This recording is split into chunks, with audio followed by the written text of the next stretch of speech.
Okay, so here we're going to take a look at the braking system. So this is my friend's bike, and he set up his front brakes himself because he wanted to do it. And as you can see, they're not really set up equally, nor are they working too well. I've tested the bike. So when I press the bicycle brake lever, this is what happens. First, this lever moves before this lever even starts moving. So it rubs against the tire wall. Alright, now the other part starts moving. And as you can see, it's compressed way too much, which means the brake isn't doing much work. It's not pressing the brake pads against the side wall of the rim. And this means that even while holding the brake, here the brake should work already, and it's just giving way too easy.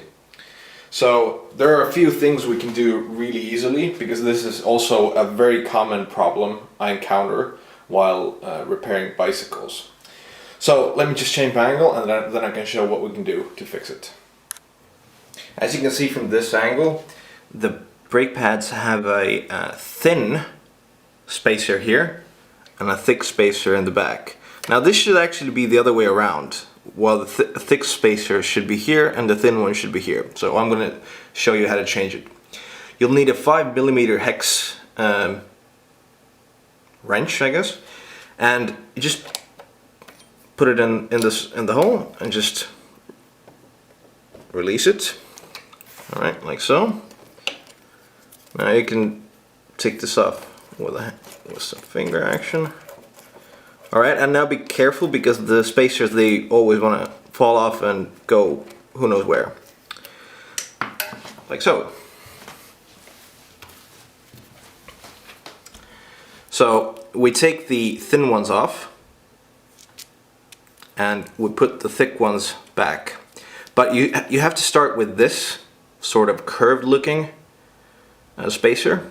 You put this on the bottom, so the curved part is at the top, and then you take the thick spacer, this one here, and then you put the curved part here and the filleted part here. They should match. So from the side view, they should go like this. And what this does is it allows some movement, so you can adjust it for different angles. All right.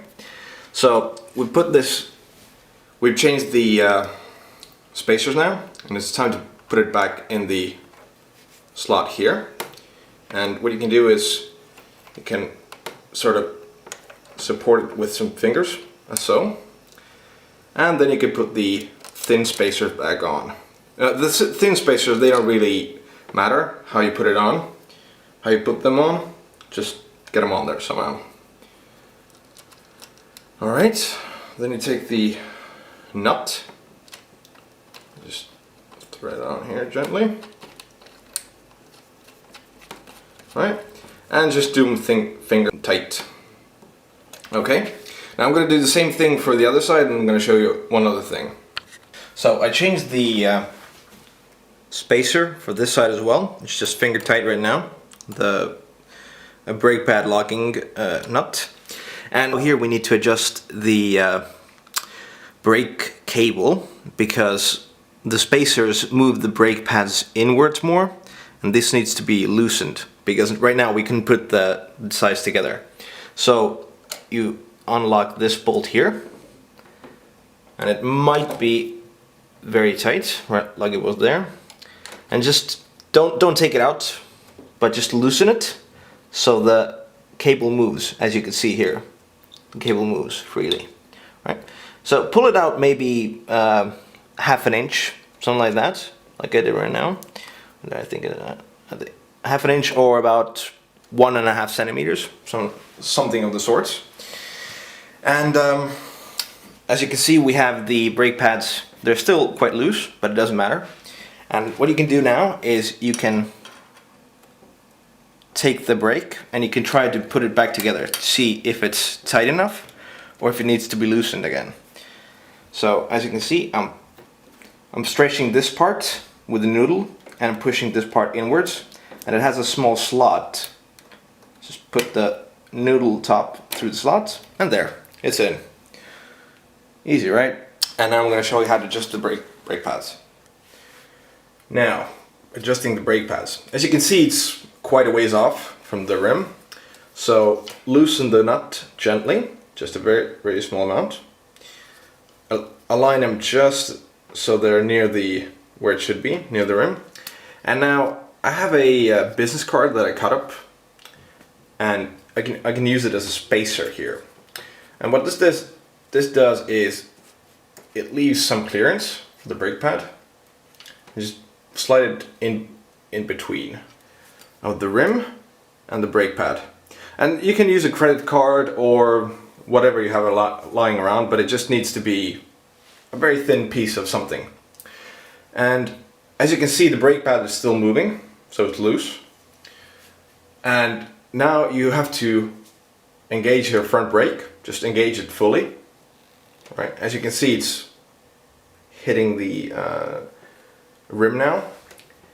And now tighten the nut. Not too tight. And now release. And as you can see, the spacer fell out, but now you should be able to see if it's working, if it's aligned or not. And as you can see, it looks pretty aligned because it's the whole brake pad is hitting the rim itself. So we have this side covered. I'm going to do the other side, and then I'm going to show you some other adjustments. Now, while I'm using this brake, while I'm engaging it, you can see that this side moves, starts moving before, and it actually hits the rim before this side does. And what this does is it bends the rim sideways, and eventually it loosens spokes, and it's not really good for the health and longevity of the bike. So when I engage the brake, you can see that this side moves first, hits the sidewall of the rim, and actually pushes the rim to this side. As you can see, it's bending the rim. So this is considered pretty bad, and there's a really easy way to fix this if your brakes are misaligned. On this side, here, you have a small bolt, or a screw rather, and as you can see, it's slightly out.